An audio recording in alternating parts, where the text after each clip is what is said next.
Please do not tell me I have to sit next to him. Someone whispered with a polite smile that barely concealed the insult. And although the words were meant to remain private, they floated just far enough across the ballroom for Ethan Carter to hear every syllable. He did not look offended. He simply smiled with the quiet grace of a man who had learned long ago that dignity never needed permission from strangers. The grand ballroom of the Sinclair Foundation shimmered beneath towering crystal chandeliers, their golden reflections dancing across polished marble floors as New York's wealthiest entrepreneurs, philanthropists, celebrities, and executives gathered for the city's most anticipated charity gala of the year. Every tuxedo appeared perfectly tailored. Every designer gown seemed to belong on the cover of a magazine, and every conversation carried the polished confidence of people accustomed to influence. Ethan felt slightly out of place in his modest navy blazer, yet he stood with calm posture as though the expensive surroundings held no power over his sense of worth. His invitation rested neatly inside his jacket pocket, folded beside a small photograph of his 10-year-old daughter, Lily, who had reminded him that morning to smile, even if nobody else did. Across the ballroom, Victoria Sinclair entered with effortless confidence, and nearly every conversation paused for just a heartbeat. As the billionaire CEO of Sinclair Global, she had built a reputation for extraordinary intelligence, relentless discipline, and remarkable business instincts. Cameras flashed as guests welcomed her arrival, while board members and investors subtly adjusted their posture in hopes of exchanging a few words with a woman whose decisions influenced industries across America.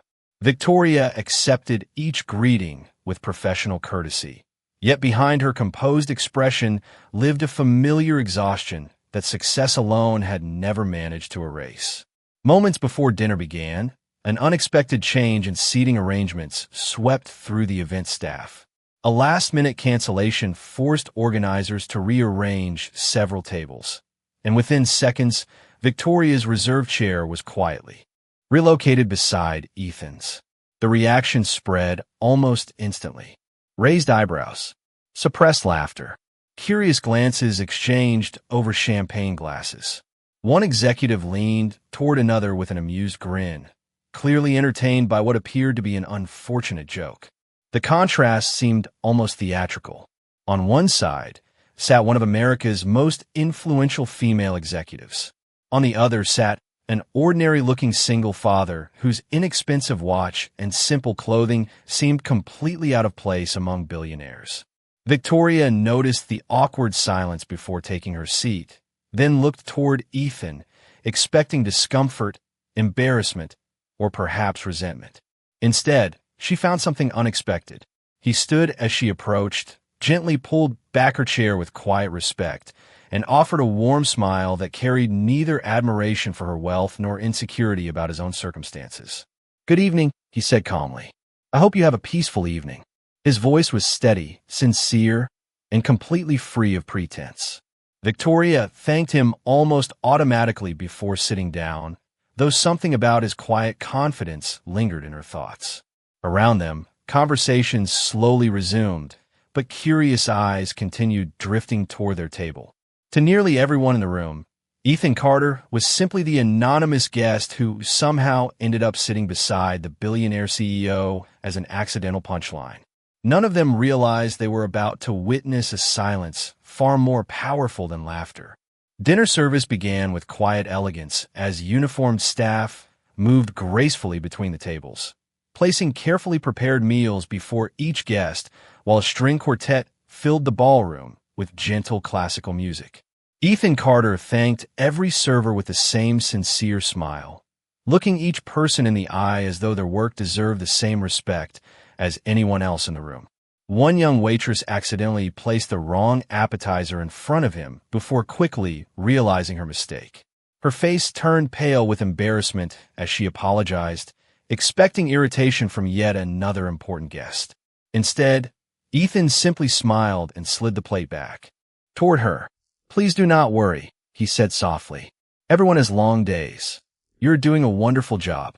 Relief immediately appeared across her face as she thanked him with genuine gratitude before hurrying away. Victoria Sinclair watched the brief exchange without saying a word. Throughout countless corporate dinners, she had witnessed powerful people complain over the smallest inconvenience. Yet this ordinary man had transformed an awkward mistake into a moment of kindness without seeking attention. It was a small gesture, but something about it remained in her thoughts. Around them, conversations centered on acquisitions, luxury developments, investment portfolios, and private aviation. Ethan remained mostly quiet, listening politely without attempting to impress anyone. He asked thoughtful questions when someone mentioned a charity project, congratulated another guest on supporting children's hospitals, and complimented the event organizers for bringing together so many people willing to contribute to meaningful causes. His confidence came without arrogance, and his silence carried no insecurity. Across the table, one executive finally looked toward Ethan with an amused smile. "So, Mr. Carter," he asked while gently swirling a glass of sparkling water, "which company brought you here tonight?" Several nearby guests subtly paused their conversations, clearly curious about the mysterious man seated beside the billionaire CEO. Ethan answered with complete honesty. "No company," he replied. "A friend donated a ticket after learning I rarely take evenings away from my daughter." A few restrained smiles appeared around the table. Someone quietly whispered that the invitation must have been a lucky coincidence. Another guest suggested the seating arrangement had become the most entertaining accident of the evening. Ethan heard every comment, yet his expression never changed. Victoria noticed that he did not rush to defend himself or explain his past. He simply continued enjoying the meal, as though opinions carried far less weight than character. Curious now, Victoria turned toward him. "You mentioned your daughter," she said. "How old is she?" Ethan's face softened instantly. "Lily is 10, he answered with unmistakable pride. "She believes every difficult day deserves pancakes the next morning. I have learned she is usually right." Victoria smiled before she could stop herself. The answer felt refreshingly genuine in a room where nearly every conversation sounded carefully rehearsed. "That is a surprisingly wise philosophy," she admitted. Ethan nodded gently. Children often remind adults what success is supposed to feel like. For the first time that evening, Victoria found herself looking beyond his modest clothing. She saw calm eyes that reflected years of quiet resilience rather than disappointment. She noticed steady hands that carried no trace of nervousness despite sitting among some of the country's most influential people. Most surprising of all, she realized he never once tried to impress her by mentioning her wealth, her company, or her reputation. He spoke to her exactly as he spoke to everyone else, with equal respect and equal sincerity. Around the ballroom, guests continued assuming Ethan Carter was simply an ordinary father who had wandered into extraordinary company. Victoria, however, began to sense that beneath his quiet dignity rested a story that nobody else at the table had bothered to discover. As dessert plates were quietly cleared away, the lights in the ballroom softened, and the master of ceremonies stepped onto the stage to introduce the evening's centerpiece, a breathtaking cultural center that the Sinclair Foundation planned to build in the heart of Chicago. A massive high-definition screen illuminated behind him, revealing elegant architectural renderings, sweeping glass facades, landscape public gardens, and a spectacular concert hall designed to become a symbol of hope for future generations. The audience applauded enthusiastically as the lead architect began describing the vision with polished confidence, explaining how every space had been carefully designed to inspire creativity and strengthen the surrounding community. Victoria Sinclair watched attentively, proud that her foundation had invested in a project with such meaningful purpose. Ethan Carter also focused on the presentation, his calm expression unchanged as his eyes quietly followed every line, proportion, and structural detail appearing on the enormous screen. Several minutes passed before Victoria noticed something unusual. Ethan leaned forward ever so slightly, not with excitement, but with quiet concentration. His eyes narrowed almost imperceptibly as though he had recognized something that did not belong. He remained silent, studying one particular rendering while the architect continued explaining innovative engineering techniques and sustainable building materials. Victoria glanced toward him. "Is everything all right?" she asked softly, careful not to disturb the presentation. Ethan hesitated for a brief moment before answering. "It is a beautiful design," he said respectfully. "There is only one detail that concerns me." Victoria looked back at the screen. "What kind of detail?" she whispered. Ethan kept his voice low enough that only she could hear. "The main glass atrium appears to transfer more structural load onto the eastern support columns than the current foundation layout can comfortably distribute. It may not become obvious until later construction phases, but if those renderings accurately reflect the engineering plans, I believe there could be unnecessary long-term stress on that section." Victoria blinked in surprise. His explanation sounded remarkably precise, delivered without hesitation and without a trace of uncertainty. It did not sound like casual speculation. It sounded like someone speaking from years of professional experience. Before she could ask another question, the architect invited guests to share comments and observations, proudly describing the project as the result of countless hours of planning. An executive seated nearby overheard Ethan's final sentence and smiled with polite amusement. "That is certainly an interesting opinion," he said loud enough for several neighboring tables to hear.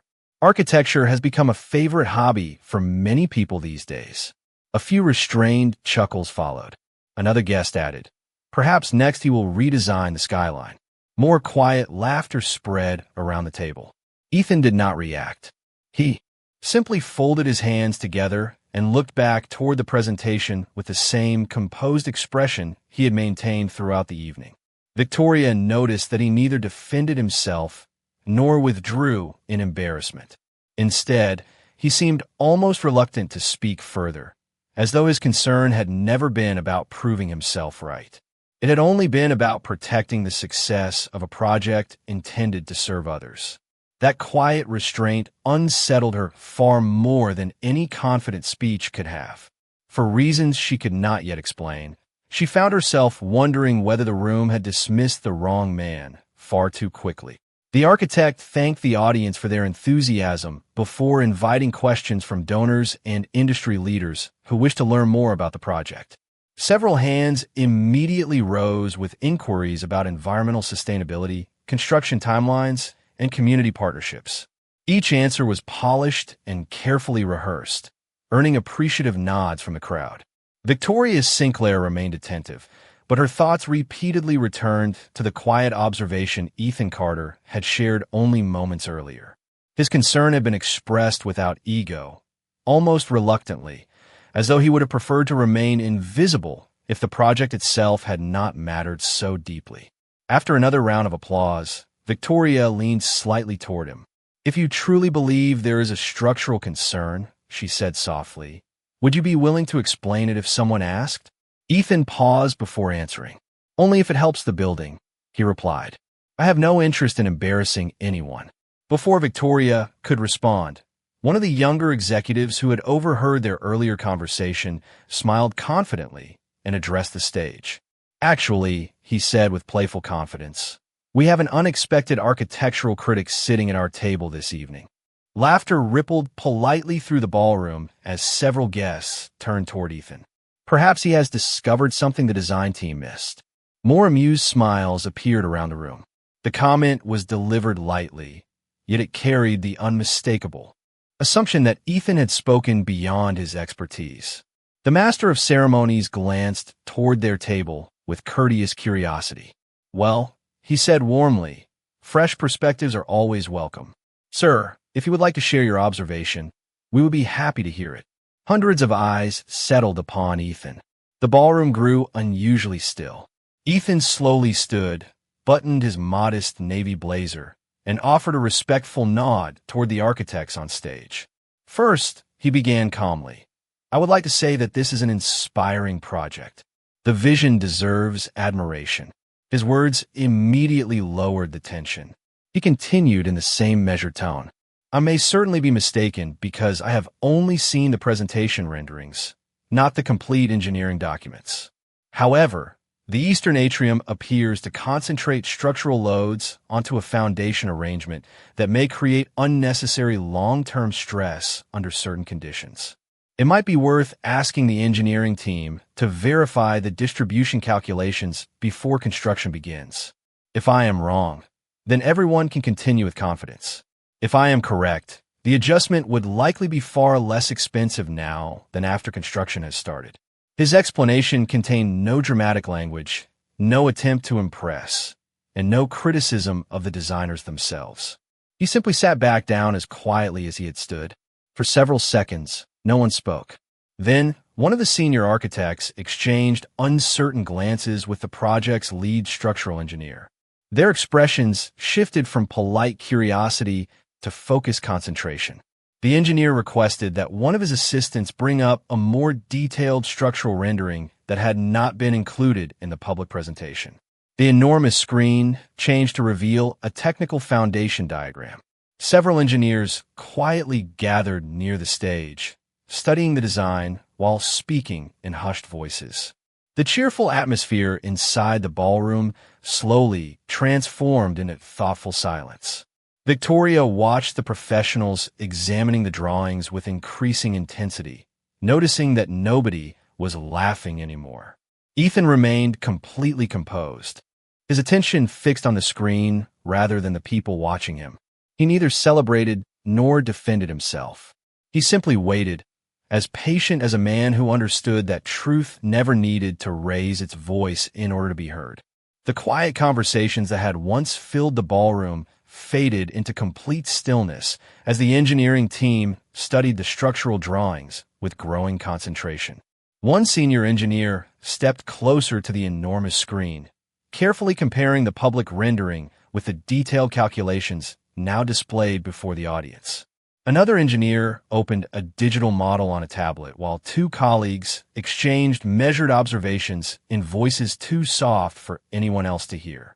Nearly every guest remained frozen in place, watching professionals who only moments earlier had appeared completely confident now examining their own work with unmistakable caution. Victoria Sinclair never took her eyes off the stage. She noticed the lead architect gently remove his glasses before reviewing one particular section again, then quietly ask for an alternative structural simulation to be projected onto the screen. The ballroom seemed to hold its breath. Ethan Carter remained exactly where he was, seated calmly with his hands folded together, showing neither satisfaction nor anxiety. He did not glance toward the guests who had laughed at him. He did not seek recognition from Victoria. He simply waited with the patience of someone who understood that truth followed its own schedule. After several long minutes, the lead structural engineer slowly turned toward the audience. His expression carried humility rather than embarrassment. "Ladies and gentlemen," he began carefully, "we have just completed a preliminary review of the concern that was raised. Based on the calculations currently available, the observation appears to be valid. The Eastern Support System would benefit from additional reinforcement before construction begins. Addressing this now will significantly improve long-term structural performance while avoiding substantial future costs." His words settled over the ballroom with extraordinary weight. No applause followed. No laughter remained. The silence itself became the loudest response of the evening. The young executive who had joked about Ethan's opinion lowered his eyes toward the table, suddenly finding great interest in his untouched dessert plate. Several guests exchanged quiet glances, realizing that they had mistaken simplicity for ignorance. Victoria slowly looked toward Ethan, searching for some sign of triumph. She found none.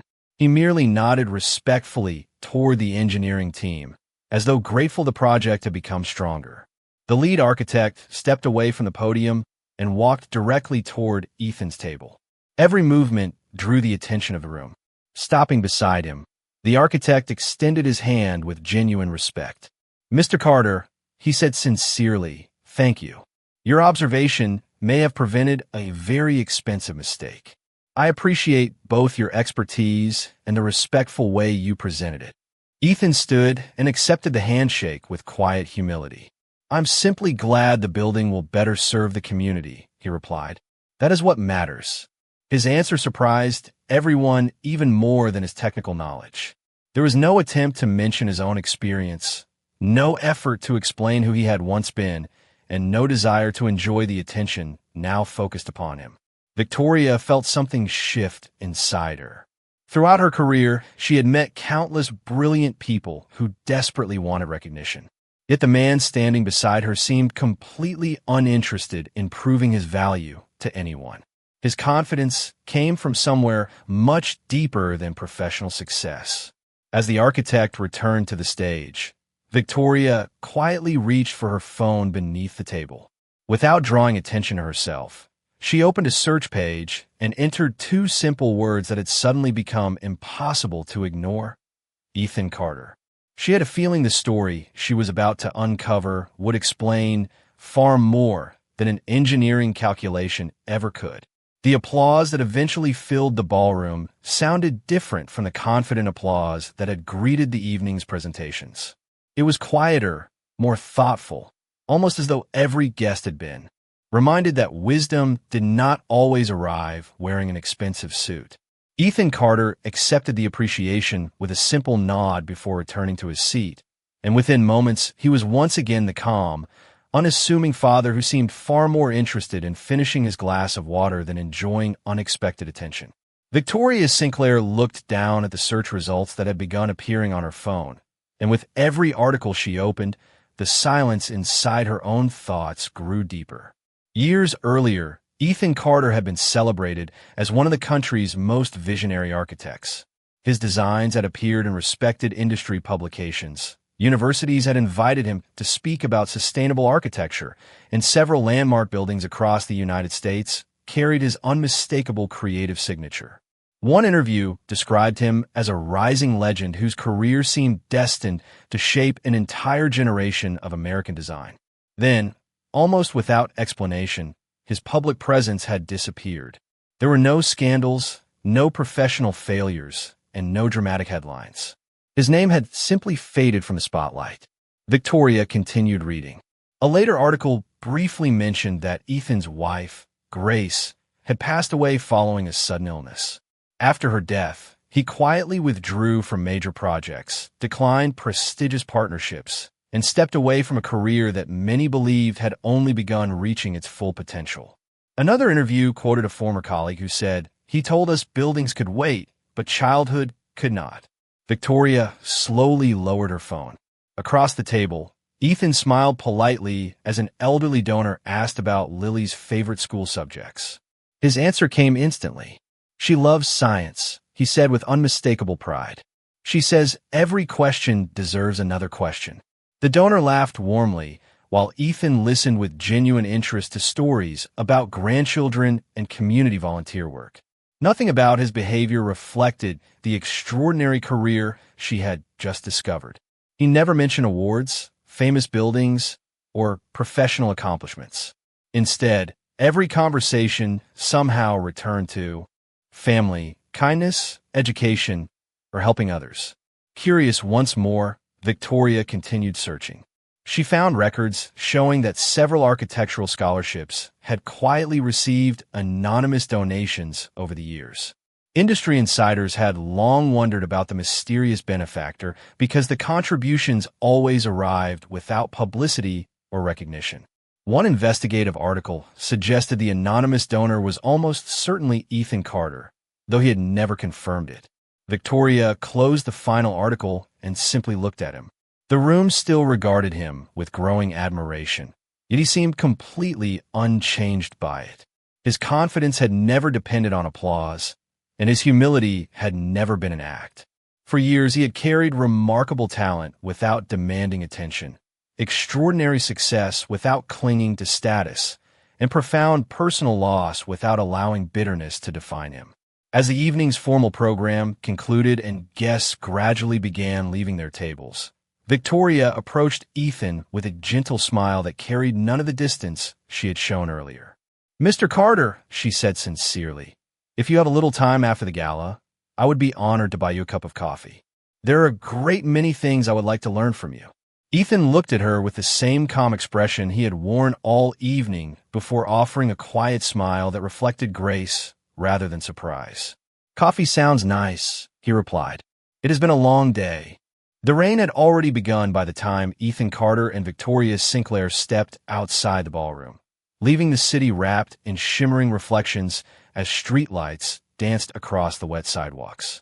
Instead of calling for a private car immediately, Victoria suggested a small neighborhood cafe just a few blocks away, a quiet place that remained open late for students, nurses, and people returning home after long days.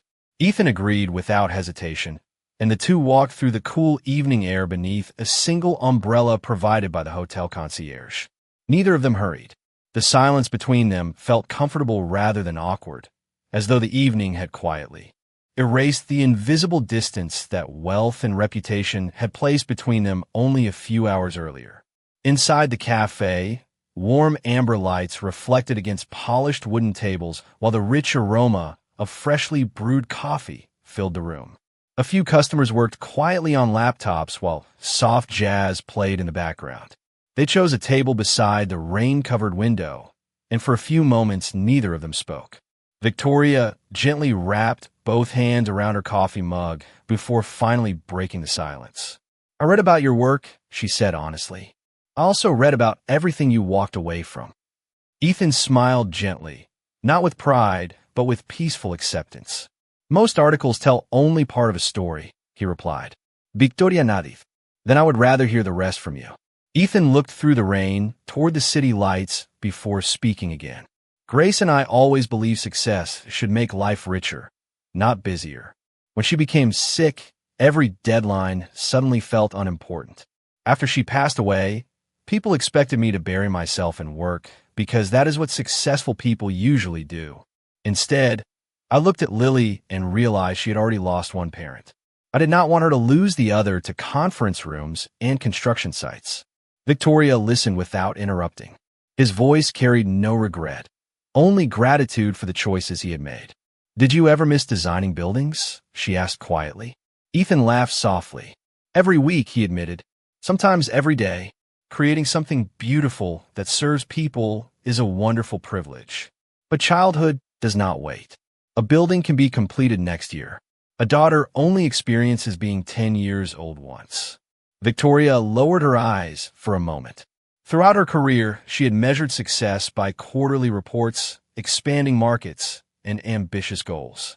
Sitting across from Ethan, she suddenly wondered how many important moments she had postponed while chasing accomplishments that could always wait until tomorrow.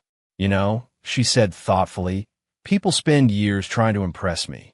Tonight you never tried even once." Ethan smiled over the rim of his coffee cup. "Respect is more meaningful when it is freely given," he answered. "I have learned that people eventually show you who they are if you simply give them enough time." His words settled gently between them.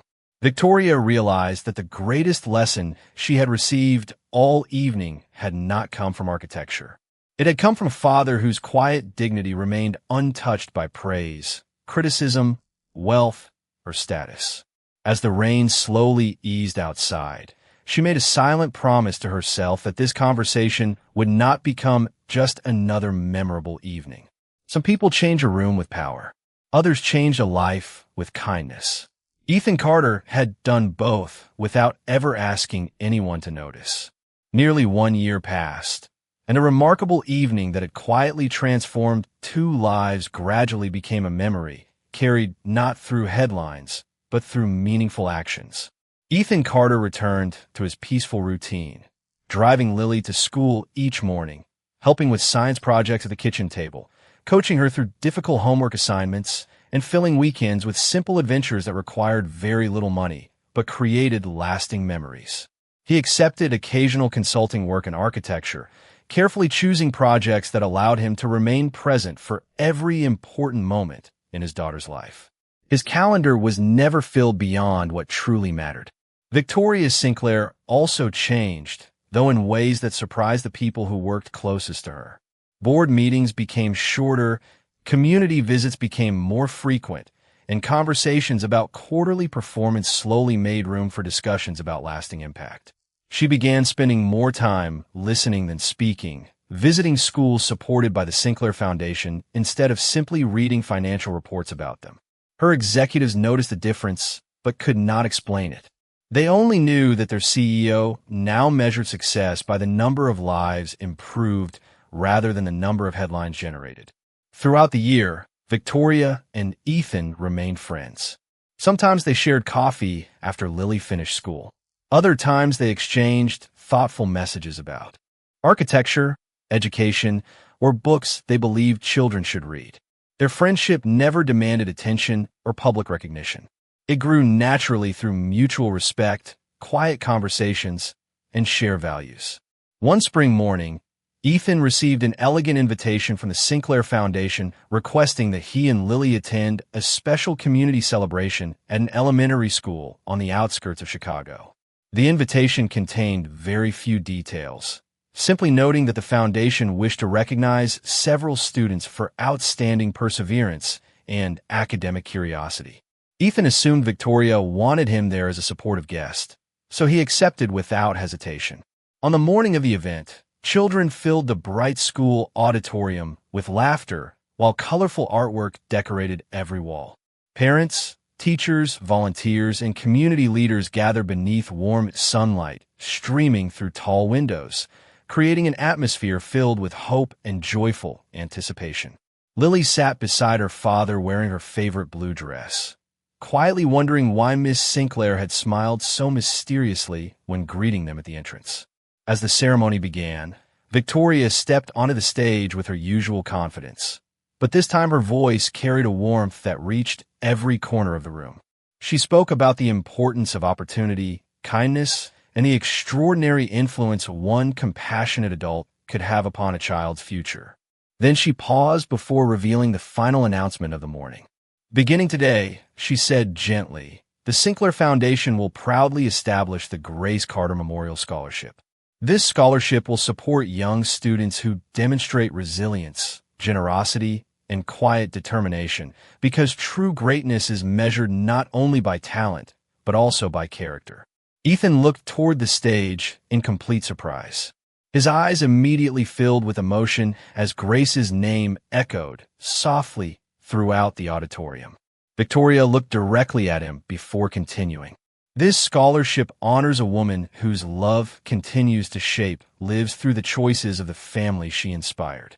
It also honors a father who reminded me that dignity never asks for applause, and that the strongest foundations are always built with kindness. The audience responded with heartfelt applause, but Ethan barely noticed the sound. He simply reached for Lily's hand, knowing that somewhere within that beautiful moment, Grace's quiet legacy had found its way into the hearts of countless children they would never even meet. As the applause gradually faded, the children rushed forward to congratulate the first group of scholarship recipients, their joyful laughter filling the auditorium with a warmth that no grand ballroom could ever equal. Ethan Carter remained seated for a quiet moment, still holding Lily's hand as he looked toward the stage where Grace's name had become something larger than a memory. It had become a promise that kindness could continue long after a life had ended. Lily gently squeezed her father's hand before looking up with a bright curiosity that had always reminded him so much of her mother. "Mom would have loved this," she whispered. Ethan smiled, his eyes shining with gratitude rather than sorrow. "Yes," he answered softly. "She would have loved every single child in this room." Victoria Sinclair stepped down from the stage after speaking with several teachers and scholarship recipients. She walked toward Ethan and Lily without cameras following her and without reporters waiting nearby. This moment was never meant for headlines. It belonged only to people whose lives had quietly become connected through respect, compassion, and second chances. Lily reached into her small handbag and carefully removed a folded paper flower she had made the night before. She held it out with both hands toward Victoria. "This is for you," she said with an earnest smile. "Daddy says flowers remind people that beautiful things grow slowly." Victoria accepted the handmade flower as though it were more valuable than any award she had ever received. She looked at the carefully folded paper petals for a long moment before thanking Lily with unmistakable sincerity. "I will keep this on my desk," she said. "Every day it will remind me what success is really supposed to look like." Ethan, watched the exchange with quiet contentment. Nothing about the morning had unfolded the way he would have imagined 1 year earlier when he first walked into a ballroom, believing he would simply attend another charity dinner. He had never expected that one evening of choosing kindness over pride would create friendships, opportunities, and hope for children he would never even meet. As families slowly left the auditorium, several teachers approached Ethan to thank him for inspiring the scholarship that would change countless young lives. He accepted every kind word with the same humility he had shown from the beginning, always redirecting the conversation toward Grace, toward Lily, or toward the students who now had brighter futures ahead of them. Outside the school, warm spring sunlight covered the playground where children laughed freely, chasing one another across fresh green grass beneath wide blue skies. Victoria stood beside Ethan for a quiet moment before speaking. "I used to believe the strongest foundations were built with concrete and steel," she admitted. "Now I understand they are built one decision at a time, one act of kindness at a time, and one person willing to see value where everyone else sees nothing." Ethan smiled gently as Lily ran ahead toward the family car. "Buildings eventually grow old," he said. "Character only becomes stronger when it is shared." Victoria nodded, knowing those words would remain with her far longer than any business achievement. As Ethan opened the car door for his daughter and prepared to drive home, there were no reporters waiting, no dramatic celebration, and no need for another speech. There was only a father returning to the ordinary life he treasured, a little girl carrying hope into her future, and a woman who had discovered that true greatness never demanded the best seat in the room, because quiet dignity always found its place in every heart willing to recognize it.